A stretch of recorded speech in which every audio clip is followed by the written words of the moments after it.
Hello everyone, मैं रुबीना उड़ान की ऑनलाइन पाठशाला में आपका एक बार फिर से हार्दिक अभिनंदन करती हूँ। आई होप कि आपको लास्ट क्लास समझ में आई होगी और आशा करते हैं कि ये क्लास भी आपको समझ में आएगी। तो अपनी क्लास को स्टार्ट करते हैं। ओके, अपना पहला क्वेश्चन रहेगा कि अरावली पर्वत विश्व के प्राचीनतम पर्वतों में से है।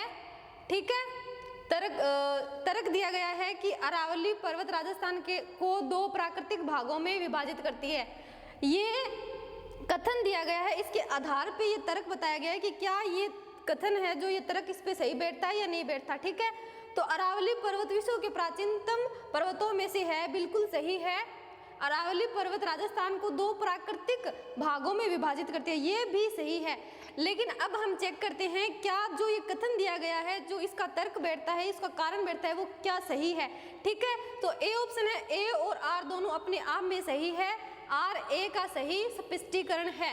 ये गलत हो जाएगा, बताऊं कैसे? क्योंकि दोनों अपने आप में सही है। जो अरावली पर्वतमाला है वो विश्व के प्राचीनतम पर्वतों में से है। ठीक है, ये भी सही है। और जो अरावली पर्वतमाला है राजस्थान को दो प्राकृतिक भागों में डिवाइड करती है, ये भी सही है। दोनों अपने आप में सही है। लेकिन जो एक कथन है, ये अरावली पर्वत विश्व के प्राचीनतम पर्वतों में से एक है, ये सही है। लेकिन जो इसमें कहा गया कि आर ए का सही स्पष्टीकरण है, लेकिन इसका जो आंसर होगा वो यह स्पष्ट नहीं कर पा रहा कि जो पर्वत है अरावली पर्वतमाला वो प्राचीनतम तो है। क्या इसकी वजह से है कि अरावली पर्वतमाला राजस्थान को दो प्राकृतिक भागों में डिवाइड करती है? नहीं, ये तो इसका सही लॉजिक नहीं रहा। तो दूसरा देखते हैं कि ए और आर दोनों अपने आप में सही है। ठीक है, दोनों सही हैं, किंतु आर ए का सही स्पष्टीकरण नहीं है। तो क्लियर हुआ कि इसमें क्या पूछा गया और हमें क्या बताना है। ए और आर जो दोनों स्टेटमेंट हमें दिए गए हैं वो अपने आप में क्या है, सही है। लेकिन जो आर है, आर कौन सा है? ये जो तर्क है। ठीक है, अरावली पर्वतमाला राजस्थान को दो प्राकृतिक भागों में डिवाइड करती है। ठीक है, आर ए का सही स्पष्टीकरण नहीं है। ठीक है, तो अपना नेक्स्ट क्वेश्चन रहेगा, राजस्थान की भाषा के लिए पहली बार राजस्थानी शब्द का प्रयोग किसने किया? ठीक है, जो अपना राजस्थान है उसकी भाषा बताने के लिए कि राजस्थानी है, इस बात का सर्वप्रथम जो बात है वह किसने की थी? तो आंसर सही रहेगा अपना जॉर्ज अब्राहम ग्रियर्सन। ठीक है, जॉर्ज अब्राहम ग्रियर्सन। ठीक है, तो अब देखते हैं कि राजस्थान की भाषा के लिए इन्होंने राजस्थानी शब्द का प्रयोग किया। तो इस बात का उल्लेख हमें कहाँ से मिलता है?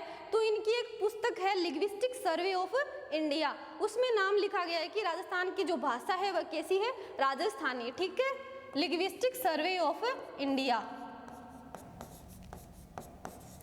Linguistic survey of India.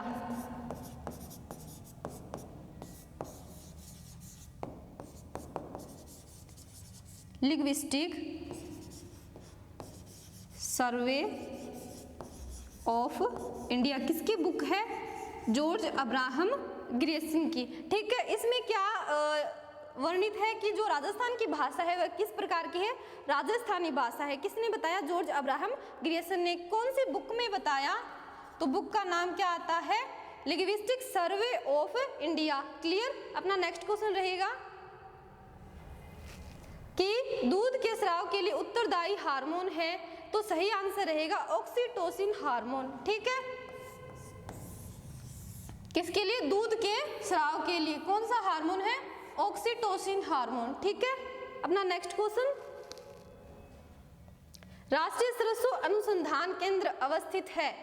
Saver, Bharatpur, Degana, Nagaur, वालदा, सिरोही, दंड, जयपुर। सही आंसर रहेगा सेवर भरतपुर। सेवर भरतपुर के बारे में हमने डिस्कस की थी कि इसकी स्थापना कब हुई थी? 20 अक्टूबर 1993। और जो पी सत्यानारायण राव समिति थी, उस जो कृषि जो विभाग था उसका मुख्यालय कहाँ रखने की सिफारिश की थी? भरतपुर में रखने की सिफारिश की थी। भरतपुर में कौन सी समिति? पी सत्यानारायण राव समिति। आपको याद आ रही होगी, पी सत्यानारायण राव समिति कुछ जो विभाग थे उनके मुख्यालय रखने की सिफारिश की थी। ठीक है, तो जो कृषि विभाग है उसका मुख्यालय भरतपुर रखने की क्या की थी? सिफारिश। ठीक है, अपना नेक्स्ट क्वेश्चन रहेगा, कि राजस्थान के इतिहास में हिंदूपत किस शासक को कहा जाता है। जो अपना राजस्थान का इतिहास है उसमें हिंदूपत के नाम से किस राजा को जाना जाता है या किस शासक को कहा जाता है। ठीक है, महाराणा कुंभा, महाराणा सांगा, महाराजा राय सिंह, महाराणा राज सिंह। सही आंसर रहेगा महाराणा सांगा। महाराणा सांगा को संग्राम सिंह भी कहा जाता है। ठीक है, महाराणा सांगा क्या कहा जाता है? संग्राम सिंह।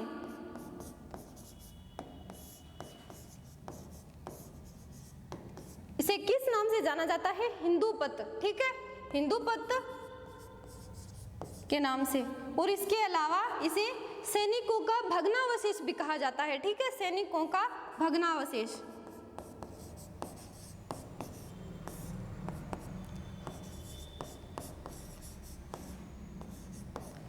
आपसे पूछ लिया जाए कि सैनिकों का भग्नावशेष किसे कहा जाता है या किस शासक को कहा जाता है, तो राइट आंसर अपना रहेगा महाराणा सांगा। ठीक है, और शरीर पे 80 घाव थे इनके। ठीक है, इस प्रकार से भी आता है कि शरीर पर 80 घाव। और महाराणा सांगा का एक इंपॉर्टेंट युद्ध भी पढ़ा था पिछली क्लास में, अगर आपको याद हो, खानवा का युद्ध। ठीक है, जो 17 मार्च 1527 को हुआ था। खानवा नाम की जगह कहाँ पे है? भरतपुर में। आपको याद आ रहा होगा कि खानवा के बारे में भी डिस्कस किया था। ये वही राणा सांगा है जिसके युद्ध हुआ था किसके साथ? बाबर के साथ। ठीक है, खानवा का युद्ध। ठीक है, नेक्स्ट क्वेश्चन अपना रहेगा कि इतिहासकार G.H. ओझा के अनुसार मतीरे की राड़ नामक युद्ध लड़ा गया। एक मतीरे को लेके एक जंग छिड़ गई थी। ठीक है, तो मतलब जो मतीरे की राड़ थी वह कब हुई? किसके अकॉर्डिंग? G.H. ओझा इतिहासकार है, G.H. ओझा यानी गौरी शंकर ओझा। ठीक है, हीराचंद गौरी शंकर ओझा। तो सही आंसर रहेगा 1644 ईस्वी। ठीक है, 1644 ईस्वी। अब हम देखते हैं कि जो ये मतीरे को लेके जो ये राड़ हुई थी, जो इस मतीरे की वजह से एक जंग छिड़ गई थी, तो वो किन राजाओं के मध्य हुई थी? ठीक है, तो वो हुई थी बीकानेर और नागौर के राजा के मध्य। ठीक है, ये है अपना बीकानेर जिला, ये यहाँ पे नागौर। ठीक है, बीकानेर के थे कर्ण सिंह। क्लियर हुआ? कौन थे? कर्ण सिंह। और नागौर के कौन थे? अमर सिंह।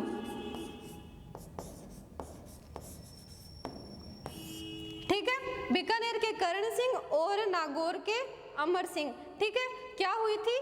मतीरे की राड़। एक मतीरिया को, जो मतीरिया होता है ना, एक मतीरिया लेकर राड़ होगी। ठीक है, इन दोनों के बीच में। ठीक है, तो जैसे यहाँ मतीरिया की बेल लियट है। ठीक है, अब समझ लो थे आप बेल तो हीकिंग खेत में कर्ण सिंह राजा हो बेटाइम का मैंने। ठीक है, आटा आ बेल ली, लेकिन जब मतीरियो लाग गयो नहीं, आप बॉर्डर क्रॉस कर गए, आप बेल अठ उड़ गई। ठीक है, अठ क्यों? छोटो जो तो लोइयो। ठीक है, अरे मतीरियो। ठीक है, तो इंग मैंने एंगी के गलती ये मतीरिया की कि बेल इनने भी तो जास के, इनने किन्ने भी जास के। ठीक है, तो ओ मतीरियो किंग खेत में हो गयो। नागौर को राजा गुणो अमर सिंह। ठीक है, तो ए यहाँ कह के ओ मतीरियो मारो है और अमर सिंह कह के ओ मतीरियो मारो है, तो आ मतीरेरी राड़ हुई। एक मतीरिया ने ले गई राड़ होगी जी। आप कोई कॉमेडी कौन देखा कि कोई लोइयो कफड़ी कचोर लिया जब राड़ हो जाए, बस भाई बात है। प्राचीन टाइम उचालन लग रही है, बस अठू ही प्रभावित हो है जिसका भी बंदा है इनमें, किसान वर्ग जो भी है, मतलब कि फड़ी लोइयो कच्चर की है, तो बिंगी वजह आ मतीरेरी राड़ जद उचालन ला रही है। मतलब प्राचीन टाइम में भी इसी चीजें होती। ठीक है, तो आंग दोनों मध्य की होगी मतीरेरी राड़। तो अब थे कमेंट करके बताया कि ओ मतीरो मतलब किंग होना चाहिए। ठीक है, लीगल रूप ओ कर्ण सिंह होना चाहिए या अमर सिंह हो, जरूर बताया। तो 1644 का महीने की हुई मतीरेरी राड़। ठीक है, अपना नेक्स्ट क्वेश्चन रहेगा निम्नलिखित में से किसे पहले राजस्थान के राज्यपाल का अतिरिक्त कार्यभार दिया गया? अतिरिक्त का मतलब जो एक्स्ट्रा वर्डन था, जो एक्स्ट्रा कार्यभार था, वह किस राज्यपाल को सौंपा गया जिस टाइम मतलब राजस्थान के राज्यपाल का जो पद था वो रिक्त हो सकता है इस संदर्भ में। मतलब राजस्थान का पद, राजस्थान के राज्यपाल का जो पद है, अगर वो अपने काम पे नहीं है तो दूसरे राज्य का जो राज्यपाल है उसे क्या दिया जाता है? अतिरिक्त कार्यभार संभाला जाता है। ठीक है, तो सही आंसर रहेगा स्वरूप सिंह। उस टाइम स्वरूप सिंह स्वयं गुजरात के राज्यपाल थे और उसे राजस्थान के लिए थोड़े टाइम के लिए नियुक्त किया गया था, अतिरिक्त कार्यभार संभाला गया था उनके द्वारा राजस्थान का अतिरिक्त कार्यभार। ठीक है, अतिरिक्त कार्यभार किसे दिया गया? स्वरूप सिंह। वो स्वयं पहले थे गुजरात के थे, ये गुजरात के राज्यपाल। ठीक है, गुजरात के साथ साथ ये राजस्थान की जो गतिविधियां होती थी उन्हें भी टैकल करते थे। ठीक है, राज्यपाल का पद ग्रहण करते हुए। ठीक है, अपना नेक्स्ट क्वेश्चन रहेगा, राजस्थान का पश्चिमी क्षेत्रीय रेलवे प्रशिक्षण स्कूल कहाँ स्थित है? सही आंसर रहेगा उदयपुर जिले में। ठीक है, क्या पूछा गया है? पश्चिमी क्षेत्रीय रेलवे प्रशिक्षण स्कूल। ठीक है, स्कूल के बारे में पूछा गया है कि उदयपुर में स्थित है। ठीक है, अगर आपसे पूछ ले कि उत्तर पश्चिमी रेलवे का जो मुख्यालय है, जो अपने क्वेश्चन किया था एक कि उत्तर पश्चिमी रेलवे का मुख्यालय कहाँ स्थित है, तो वह है अपने जयपुर में।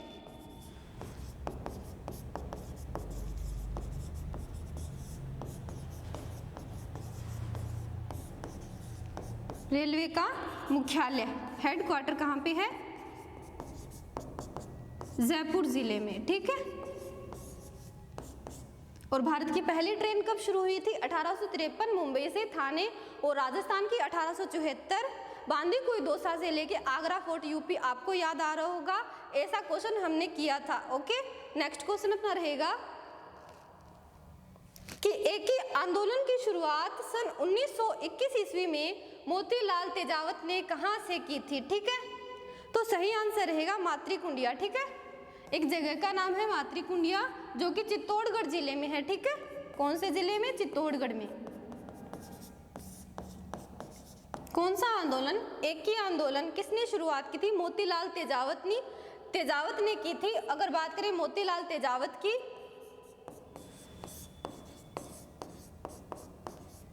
मोतीलाल तेजावत उदयपुर जिले से संबंधित थे। कौन से जिले से? उदयपुर से। ठीक है, आदिवासियों के हितों को लेके इन्होंने एक ही आंदोलन की शुरुआत की थी सन 1921 ईस्वी में। और बात करें अगर इन्होंने एक संघ भी बनाया था, वनवासी संघ। ठीक है, वनवासी संघ का गठन किया था, किन्होंने किया था? मोतीलाल तेजावत ने। ठीक है, 1921 में हुआ था अपना एक ही आंदोलन, मोतीलाल तेजावत ने करवाया था। ठीक है, और मातृकुंडिया चित्तौड़गढ़ से इसकी शुरुआत हुई थी। क्लियर हुआ? नेक्स्ट क्वेश्चन, अल्लाह जिला बाई की पहचान किस क्षेत्र में रही है? ठीक है, सही आंसर रहेगा मांड गायन। ठीक है, ये गाने की कोई एक कला है मांड गायन, उस क्षेत्र में अल्लाह जिला बाई की क्या रही है? काफी पहचान रही है। अगर बात करें अपना जो राज्य गीत है केसरिया बालम आओ नी पधारो हमारे देश, उसको जो अंतर्राष्ट्रीय ख्याति दिलवाई है वह भी किसने दिलवाई है? अल्लाह जिला बाई ने। जो केसरिया बालम जो अपना राज्य गीत है उसे पहली बार गाया था मांगी बाई ने, लेकिन जो ख्याति प्राप्त दिलवाई थी अंतर्राष्ट्रीय स्तर पे उसका श्रेय हम देते हैं अल्लाह जिला बाई को, जो कि बीकानेर जिले से संबंधित थी। कौन से जिले से? बीकानेर। कौन? अल्लाह जिला बाई।